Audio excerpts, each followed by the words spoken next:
हरियाणा के केसेस के साथ जुड़ी हुई है। जो जिक्र हम कर रहे थे कि हरियाणा में पाबंदियों को तो बढ़ाया गया है, एक हफ्ता और किया गया है, लेकिन इस बीच जो नए केसेस हैं वो भी लगातार सामने आ रहे हैं। कोरोना की रफ्तार लगातार जारी है। पिछले 24 घंटों का क्या कुछ आंकड़ा सामने आया वो भी आपकी टीवी स्क्रीन के ऊपर।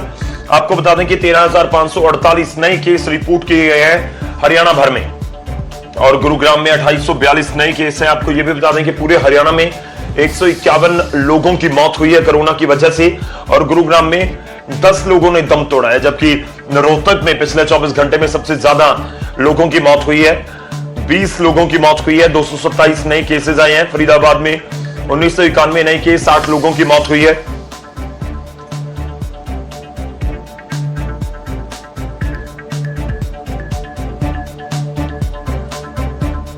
चलिए रुक करते हैं सीधा। धीरेन्द्र चौधरी रोहतक से हमारे साथ हैं। रोहतक में पिछले 24 घंटे में 20 लोगों की मौत हुई है, और जो सबसे ज्यादा प्रभावित जिले हैं उनमें रोहतक का भी नाम शामिल हो चुका है। रोहतक में भी लगातार मामले सामने आ रहे हैं। धीरेन्द्र का रुख करते हैं। धीरेन्द्र, सबसे पहले लॉकडाउन बढ़ाया गया है एक हफ्ते के लिए, उसको लेकर आपके पास क्या कुछ जानकारी है? देखिए गौरव, लॉकडाउन बढ़ाया गया है। हालांकि सरकार ने नाम बदला है, लेकिन सख्ताई और ज्यादा कर दी गई है, पाबंदियां और कड़ी कर दी गई हैं। हालांकि ये कहा कि नाम इसका दूसरा होगा, लॉकडाउन नहीं होगा, लेकिन तस्वीर लॉकडाउन जैसी ही होगी, उसमें किसी तरह का कोई बदलाव नहीं है। एक सप्ताह के लिए इसको एक्सटेंड कर दिया गया। जहां तक केसेस की बात है, एनसीआर पूरी तरह से संक्रमित हो चुका है। एनसीआर के जितने भी जिले हैं, चाहे गुरुग्राम, फरीदाबाद, रोहतक, सोनीपत हो, इनमें सबसे ज्यादा संक्रमण फैल रहा है। और गौरव, सबसे बड़ी बात यह है कि ग्रामीण क्षेत्रों में भी इसने दस्तक दे दी है।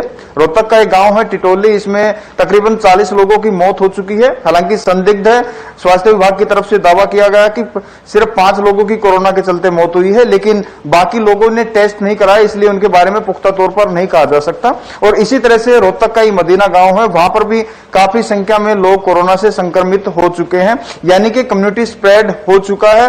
सरकार ने पाबंदियां कड़ी की है, इसका आंशिक असर भी देखने को मिला है। अगर पिछले सप्ताह की हम बात करें तो एवरेज हर रोज तकरीबन 15,000 के आसपास नए मामले आ रहे थे, जो फिलहाल एक सप्ताह की अगर हम बात करें तो घटते जा रहे हैं, 13,500 के आसपास आ गया है। लेकिन ये रिकवरी बेहद कम है। तकरीबन 1,000 ऐसे मरीज हैं जो कि हर रोज गैप बनता जा रहा है। पॉजिटिव मरीज तकरीबन 13,500 है, और जो रिकवरी करके जाते हैं वो तकरीबन 12 से 12,500 के आसपास है। तो अभी भी खतरा बरकरार है, और सरकार ने शायद पिछले अनुभव से, एक सप्ताह के अनुभव से ये फैसला लिया है कि लॉकडाउन को बढ़ाया जाए, क्योंकि इसमें थोड़ी सी रफ्तार धीमी हुई है पिछले सप्ताह के मुताबिक। तो कुल मिला के कहा जा सकता है गौरव, सरकार ने बेशक जो पाबंदियां हैं वो कड़ी कर दी है, लेकिन खतरा अभी टला नहीं है। लोगों को एहतियात बरतने की जरूरत है। और जिस तरह से रोहतक के अंदर बढ़ रहा है, इसकी एक बड़ी वजह यह भी है कि प्रदेश का सबसे बड़ा मेडिकल संस्थान है। यहाँ पर सिर्फ हरियाणा नहीं बल्कि दिल्ली और उत्तर प्रदेश से भी जो कोरोना संक्रमित मरीज हैं वो इलाज के लिए आ रहे हैं।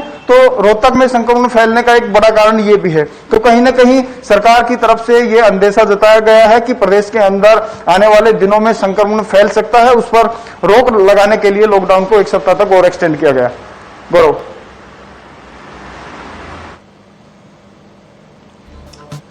शुक्रिया धीरेन्द्र, धन्यवाद हमारे साथ जुड़ने के लिए, इस पूरी बातचीत के लिए। तो दो अहम चीजें हैं, एक तरफ लॉकडाउन को बढ़ाया गया एक हफ्ते के लिए हरियाणा में। यह मुख्यमंत्री के ट्वीट में साफ तौर पर लिखा गया। उन्होंने कहा कि एक हफ्ता हम 17 मई तक लॉकडाउन को बढ़ाने का फैसला कर रहे हैं, लेकिन इस बार वो ऑब्जर्व्ड होगा सुरक्षित हरियाणा के नाम से, महामारी अलर्ट सुरक्षित हरियाणा के नाम से। शुक्रिया धीरेन्द्र हमारे साथ जुड़ने के लिए, इस पूरी बातचीत के लिए।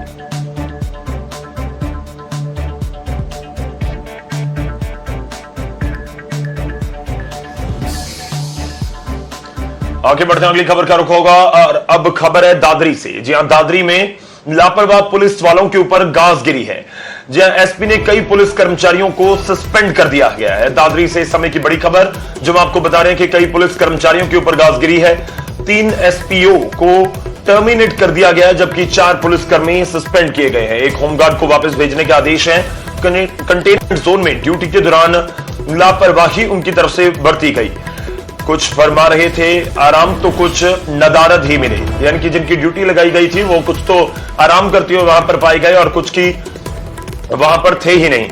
कोरोना काल में पुलिसकर्मियों की बड़ी लापरवाही है, और इस बीच एसपी की तरफ से कड़ा नोटिस भी लिया गया। और आपको बता दें कि एक्शन लेते हुए 3 एसपीओ को टर्मिनेट कर दिया गया है, जबकि 4 पुलिसकर्मी सस्पेंड किए गए।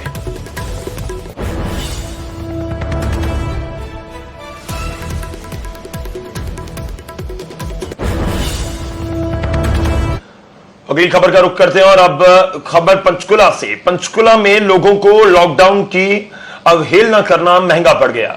जी हां, पुलिस ने किस तरह से उनकी दंड बैठक लगवाई, किस तरह से उनको उठक बैठक करनी पड़ी, वो आपको दिखाते हैं। जी हां, पंचकुला में लापरवाह लोगों की शामत आई है।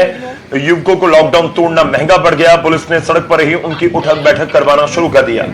लॉकडाउन के दौरान साइकिलिंग कर रहे थे ये युवक, और पंचकुला के सेक्टर 5 की तस्वीरें हैं जो खूब वायरल भी हो रही हैं। तो ये एक सबक भी है उन लोगों के लिए जिनको लगता है कि नहीं, कोई बात नहीं, कोरोना है, हम तो बाहर जा सकते हैं, या फिर हम जो सैर है या साइकिलिंग कर सकते हैं। देखिए, लॉकडाउन है तो किसी को भी इजाजत नहीं है। कोरोना के दौरान आप अपनी इम्यूनिटी बढ़ाने के लिए तर्क दे सकते हैं कि हम तो साइकिलिंग कर रहे थे, हम तो खुद को स्वस्थ रखने की कोशिश कर रहे थे, लेकिन नहीं, ये आपको घर के अंदर ही अगर कोई व्यायाम करना है तो घर के अंदर ही करना होगा। आप बाहर नहीं जा सकते, लॉकडाउन है, और अगर जाएंगे तो कुछ इस तरह से आपको पुलिस की कार्रवाई का सामना करना पड़ सकता है। सरोज है, सबसे लास्ट में आया था सरोज। हाँ, लगा रोक तू भी। हाँ होगी तेरी 500 होगी, अच्छे शुरू कर दे। 50 इतनी जल्दी मार दी तो कर दे शुरू। हाँ, चलिए आगे बढ़ते हैं, अगली खबर का रुख करते हैं। अगली खबर बल्लभगढ़ में है। बल्लभगढ़ में सिविल अस्पताल के इमरजेंसी वार्ड में कार्यरत डॉक्टर कोरोना की चपेट में आए हैं। जी हां, जो फ्रंट लाइनर्स हैं वो लगातार कोरोना की चपेट में आ रहे हैं, और यही एक सबसे बड़ी चिंता का इस समय विषय भी है, क्योंकि लगातार दबाव डॉक्टर्स, मेडिकल स्टाफ के ऊपर है। जिस तरह से केसेस पूरे देश में बढ़ते हुए नजर आ रहे हैं, तो इस बीच आपको बता दें कि बल्लभगढ़ से ये बड़ी खबर आई है, जहां पर इमरजेंसी वार्ड में कार्यरत डॉक्टर कोरोना की लपेट में आ गए। बावजूद इसके वो लगातार काम कर रहे हैं। वही अस्पताल के स्टाफ को डर सता रहा है कि कहीं वो भी कोरोना संक्रमित ना हो जाए। कोरोना संक्रमित डॉक्टर गोविंद ने सीएमओ से भी उन्हें रिलीव करने की गुजारिश की, लेकिन स्टाफ की कमी के चलते उन्हें लगातार काम करना पड़ रहा है। ऐसे में स्टाफ को तो खतरा है ही, साथ साथ अस्पताल में आने वाले मरीजों को भी खतरा है।